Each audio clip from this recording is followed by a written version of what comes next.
Orpheus and Eurydice. Hymen, the god of the marriage feast, in his robes of saffron, flew from Crete through the measureless sky to the land of the Thracian Cicones. Orpheus was calling the god to his wedding through all to no purpose. The god attended for sure, but the ritual words, the joyful faces and omens of favor were sadly missing. Even the torch in his hand kept sputtering smoke, brought tears to the eyes but never ignited, however strongly he waved it. The outcome was even worse than foreshadowed. The newlywed bride, while taking a stroll through the grass with her band of attendant naiads, suddenly fell down dead with the fangs of a snake in her ankle. When Orpheus, the Thracian bard, had indulged his grief to the null, in the air above he felt he must also appeal to the shades and dare to descend to the river Styx through the Tenarian gateway. Making his way through the shadowy tribes and ghosts of the buried, he came to Proserpina, throned beside the Lord of the Shadows, who rules the dismal domain, and plucking the strings of his lyre, he began, "You powers divine of the subterranean kingdom, where all of mortal creation must one day sink to our doom. If you will give me permission to tell you the truth, unvarnished by shifty pretenses, I've come down to explore the murky regions of Tartarus, nor to enchain the three-headed monster, Medusa boar, the dog whose coat is bristling with adders. I'm here in search of my wife, cut off in the years of her youth, when a viper she trampled discharged its venom inside her ankle.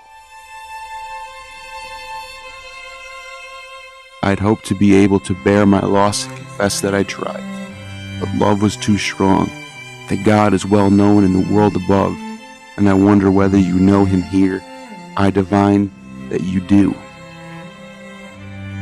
If rumor has not invented the tale of the old abduction, you too are united by love, in the name of these confines of fear, in the name of this vast abyss, in your realm of infinite silence.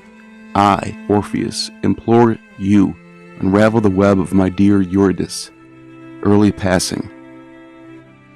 We all are destined for you. We may tarry a little bit, but sooner or later we speed to our one habitation. This is the place that we all are bound for, our final dwelling, Hades. And yours is the longest reign that the human race must endure.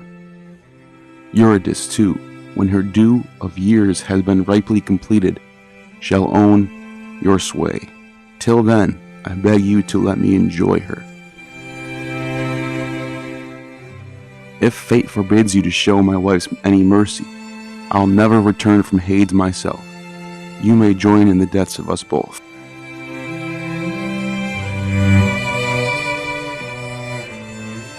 As Orpheus pleaded his cause, enhancing his words with his music, he moved with the bloodless spirits of tears.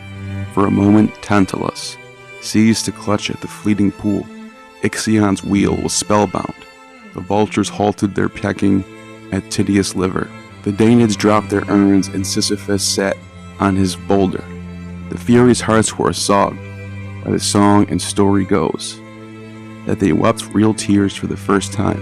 The king and queen of the world below before to refuse such a moving appeal, and they summoned Eurydice, leaving the rest of the ghosts who have newly arrived to slowly trail along on her wounded ankle. Orpheus was told he could lead her away on one condition: to walk in front and never look back until he had left the Vale of Avernus, or else the concession would count for nothing. In deadly silence, the two of them followed the upward slope. The track was steep, it was dark and shrouded in thick black mist. Not far to go now. The exit to the earth and the light was ahead. But Orpheus was frightened. His love was falling behind. He was desperate to see her. He turned, and at once she sank back into the dark. She stretched out her arms to him, struggled to feel his hands on her own, but all she was able to catch, poor soul, was the yielding air. And now, as she died for the second time, she never complained that her husband had failed her. What could she complain of except that he loved her? She only uttered her last farewell, so faintly he hardly could hear it, and then she swept once more to the land of the shadows. Robbed of his wife all over again, poor Orpheus was stunned, like the terrified person who once caught the sight of a three-headed hellbound, Cerberus, chained by the middle neck, and whose fear never left him until his nature changed and the stone crept over his body. Or poor Lethra, transformed to stone for her pride and her beauty, whose husband Olenus took her offense on himself and hoped to be changed in her place. Two hearts that were once united in love, and now are separate rocks on the snowy heights of Mount Ida. Orpheus wanted to cross the Styx for a second time, but his pleas were in vain, and the ferryman pushed him away from the bank. So he sat in the rags for a week without eating a morsel of food. His anguish, his grief, and his tears were all that kept him alive.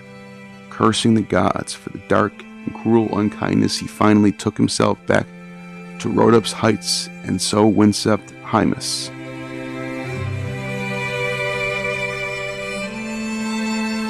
Three years went by, with the sun god Apollo traversing watery Pisces.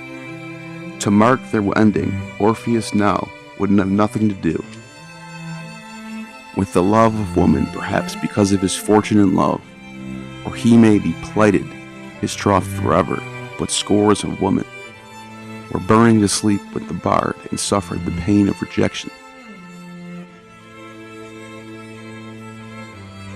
Orpheus even started the practice among Thracian tribes, turning to love for immatures, and of plucking the flowers of spring before he has come to his manhood.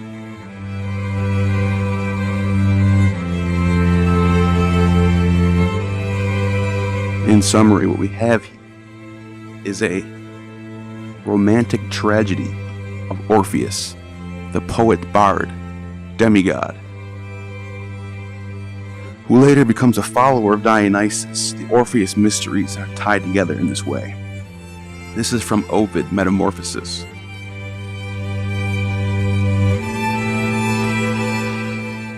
Gripped with the reality of his wife dying from the bite of a snake at a young, ripe age, he tries to go to Hades to get her out, and they actually try to give him they play a game with him and say, you can have her, but you can't turn around, you have to walk backwards on your whole way out. And he tries to do this and fails.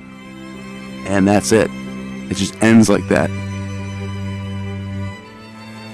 Very dark, tragic, romantic story.